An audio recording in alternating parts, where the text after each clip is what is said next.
unfortunate We're name, going to but go to Rockwell Hall and go from there. okay. It's an unfortunate name, but I was always named a person by that name. I wouldn't know I walked in the Coliseum. How about some more examples of how to be positive? I mean, you cited the movie Amazing Grace, but I have a hard time in this movement trying to find, to convey the positive examples and rather, being rather cynical and skeptical of what's going on. Where else would you tell us to look? Well, there's no question that there's floating stuff. Do you remember the old Chinese proverb that says, it is better to travel 10,000 miles than to stay home and read 10,000 scrolls? Well, after sampling 7 airports on the way here, Jenny and I agree that this proverb was written long before we ever decided to turn every security section at an airport into a shrine. They are shrines to demonstrate to the world that Islamic terrorism has won over our civil society. The next question is, I wonder if this security fetish we have will be cranked up to the point where we'll all decide to stay home and read those 10,000 boring scrolls. Which makes me be very thankful to be amongst a group of you guys, with the exception of Walter. You're all extremely optimistic, and it's a libertarian trait, isn't it, to be optimistic against all sorts of opposition. So thank you for having us with you in this optimistic gathering today. I have some more questions. I wonder how 3 electrical engineers got involved in this exciting world of ideas. The 3 electrical engineers that I have in mind is the late Mannkal I.O., who was the founder of the remarkable University Francisco Marroquin in Guatemala, where Jenny and I spent a week, where they demonstrated to us so well the future of learning. He was the founder and electrical engineer. I think he was brought to the ideas of the free market by Leonard E. Reed of the Foundation for Economic Education. The second electrical engineer is your own Brad DeVos. Now, Brad, you'll have to tell your own story. I can't tell your story, but I hope somebody will ask you because I'm curious. The third electrical engineer is myself, but my story is simple. It's a simple story of a 16-year-old after school, at high school, opening up crates in my father's mining engineering business of machinery coming from the Timken roller bearing company in Canton, Ohio, just only a few kilometres from Jack's home base. I opened up these crates and in there was the packing material, which I smoothed out and took home and read to a 16-year-old. This was like the tablets of stone. It was the Freeman magazine from Foundation for Economic Education, which had become crumpled packing material sent to the other side of the world and rediscovered by me. A couple of years later, when I attended the School of Mines, they said, "Manners, you're not much good at anything else, you may as well be the editor of our magazine." So I said, okay, and I used some of this material in the articles. Well, I nearly got run out of town because it was a highly unionised town, and anyone that said you could make it on your own without unionism, mugging people so you could get some unfair advantage over the guys that didn't join the union, was worthwhile running out of town. So I took it upon myself to look in the front of the Freeman magazines, and I said, who's responsible for this stuff? So I wrote a nice polite letter to the president of FEE, Mr. Leonard E. Reed, and I said maybe his stuff wasn't too good. He wrote a very polite letter back, calling me Mr. Manners. No idea that I was a pimply-faced youth. And he said, no, our ideas are not bad. They were probably started by Aristotle and have been polished up over the years. And he said, if you're having trouble, it may be that you haven't enough knowledge to defend your ideas. And with that in mind, we've put you on our mailing list. And here's a few books to start with. And if you have any questions, just write to me. It started a long, long line of correspondence, and Leonard became a wonderful mentor to me. A couple of years after discovering Fee in that way, I signed up for an external course of philosophy at the university in Western Australia, and the textbook was written by a fellow called Professor John Hospers, who it intrigued me. His style, his introduction to philosophical analysis, I think, had a style about it. I didn't know, but 10 years later, he was going to be the first libertarian candidate in to the Libertarian Party here in 1972. That's 12 years after I made that discovery. But I got to know John Hospers pretty well over his life, and then probably just a little bit after that, someone gave me a little photocopied quotation from Ayn Rand's Atlas Shrugged, which really fired me up. And I've still got the worn-out copy of the Atlas Shrugged book that I was then forced to purchase and read during a time when I was doing a lot of mineral exploration on and off, helicopters all day, and the pages are falling out of my Atlas Shrugged copy, all underlined and covered in campfire grease and oil, and that's all in my office in a little plastic repository where people can say, whatever happened to that book? But it was some years after that it all came together. I realised these people, these three people that had introduced me to free market, that's Leonard Read, John Hospers and Ayn Rand, were all good friends at one time when they used to meet in each other's homes and argue over the very minuscule points of the free market that didn't quite agree with each other. And then they brought Mises into the discussion, and the whole thing evolved from there. But they were the same people, and they were just chance glances that the free market made with me, and made all the difference to my life.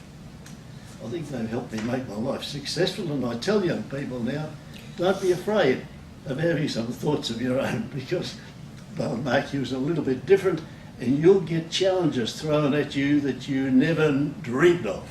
So that was really led to the formation of our Foundation for Economic Education, or for our Mannkal Foundation for Economic Education, based on the original fee. That was 19 years ago, and we've looked at a lot of things. We've had guest speakers. I've tried to engage people my age, and even down to the 50-year-olds. I find that quite daunting, but we found much more success in dealing with the younger generation. So I'll talk about that today. How can we measure the success of our youth, outgoing youth scholarship program? Well, our very first scholar from Mannkal went out, and he's now Bill Stacey, who's the chairman of the Lion Rock Institute in Hong Kong, Hong Kong's leading free market institute. We've got another guy called Paul McCarthy, who was a Mannkal scholar 10 years ago. Now he's a graduate from the Atlas Think Tank MBA course, and he's our CEO, running the shop so I can flit around the world and enjoy myself. We've got all manner of these. We've sent over 700 young people to different events around the world and within Australia. They're all dotted in and out. They're all around the world themselves. They're dotted in and around the various influential organisations. 12 of them have joined up with us as Mannkal on the advisory council. So whenever our students go from different parts of the world, there's usually someone there from a former Mannkal day to hold them by their hand and get them interested. So we're encouraged, and we really are convinced that short, sharp scholarships change lives. And we're just going to do a hell of a lot more of that. Last week, Jenny and I we were fortunate enough to be invited to the Antigua Forum in Guatemala, which is sponsored by the University Francisco Marroquin, and we had some incredible scholars join us to tear apart our Mannkal business plan and replace it with a better one. And these guys are world-class people. That structure of that Antigua Forum is something that you all should take notice of, because we learned a lot, and I'm going back now to put that all together. I learned a lot too. I thought, well, no, we were struggling trying to improve our student program every year, incrementally improve it. I found this is strange. I found we've been doing this for 19 years and we're still looking for the instruction book on how to do it. And I was told at Antigua that we're probably the only think tank that's actually doing this. I said, it doesn't make sense. And they said, no, usually interns with think tanks are not developed and polished up and set out like sparkling jewels as you guys do it. They are just rich people that ring up the think tanks and say, hey, will you babysit one of my kids for 6 months? Maybe a little bit of rub off on them and it'll save us doing it at home. I'm not sure whether that's quite the case, but in some cases it may be. So there is a demand and a responsibility that's been passed back to us to develop our technique of developing young people and putting it in some sort of manual that can be shared with the other think tanks around the world so that we can all benefit from this. We don't mind. So let's talk about, at Mannkal, the theme that I talked about at Antigua is launching the next generation of market activists. So I guess what we do, we have a firm vision in our mind that we're going to recruit battalions of free market activists from the youth group.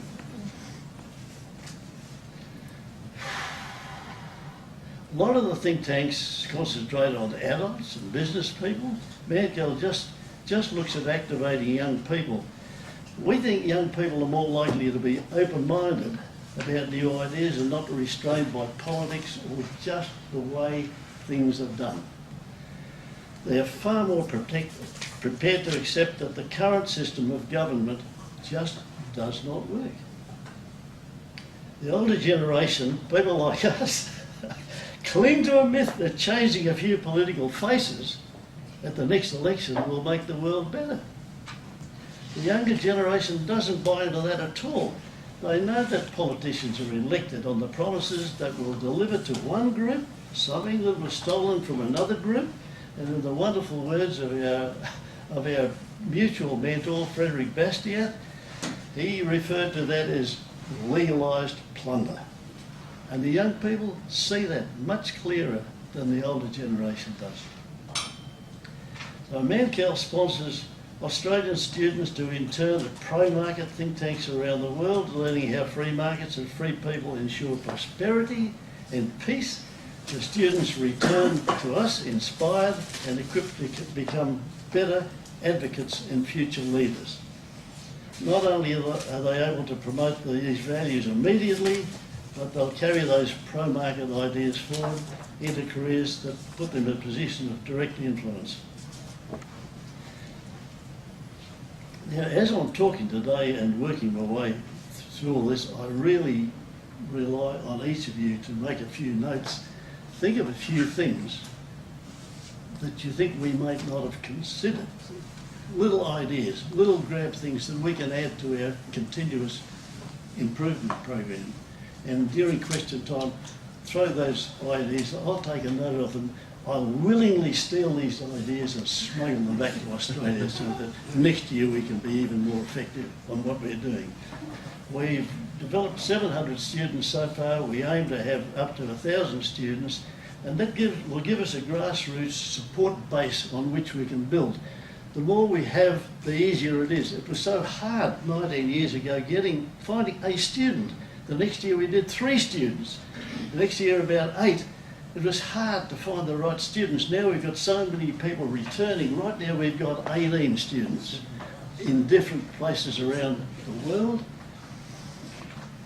And that's about the standard that we like to have continually, about 18 out there as ambassadors, learning all this stuff. We've got them in really incredible places, even such as Lithuania. We find that some of the smaller economies are very, very good case studies for these students, because in a smaller economy like that, they can twitch a policy and measure the results almost 6 weeks later. Whereas in the US, you twitch a policy, it's years. It's outside the current electoral cycle in many cases before you can see the result of some of these policy changes. So there's a lot to be learned by some of these smaller nations. We've got a waiting list. We've got people now inviting and asking for students to be allocated to them in the coming sessions.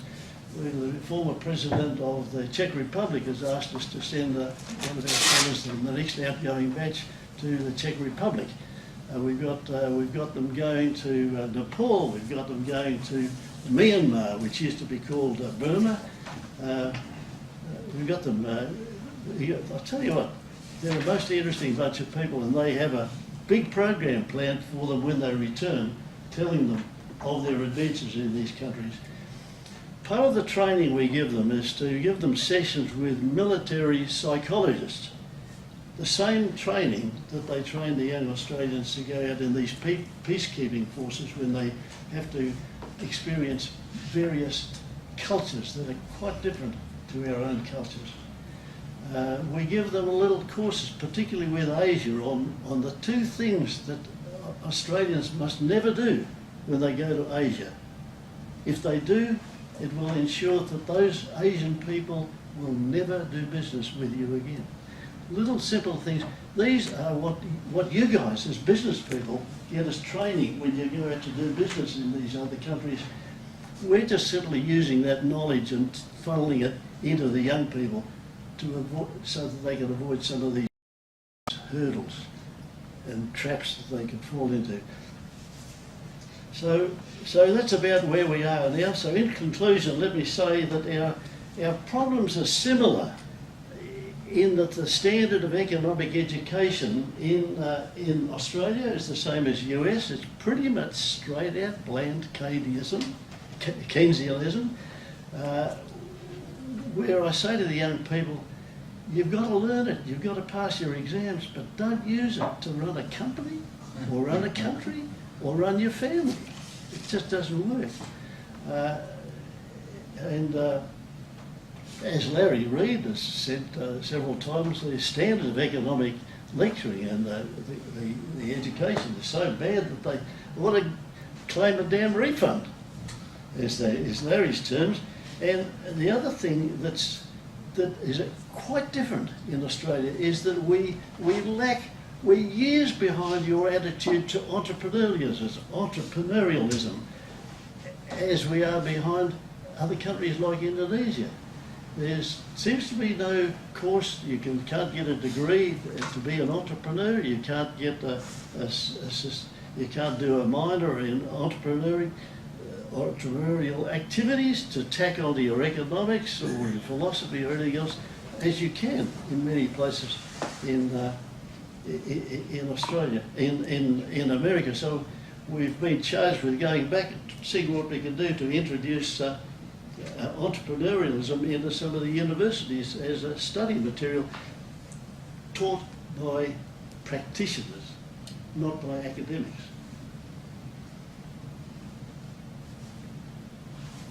We managed to introduce in one of the universities a course in Austrian economics. If we can do that, I think we can add a touch of entrepreneurialism into the Australian curriculum too. So, folks, that's all I have to say. Over to you, because I desperately need input, because we want to have the best outgoing student program in the world, so damn good that it's copied by other people. And we'll all benefit that way. Thank you.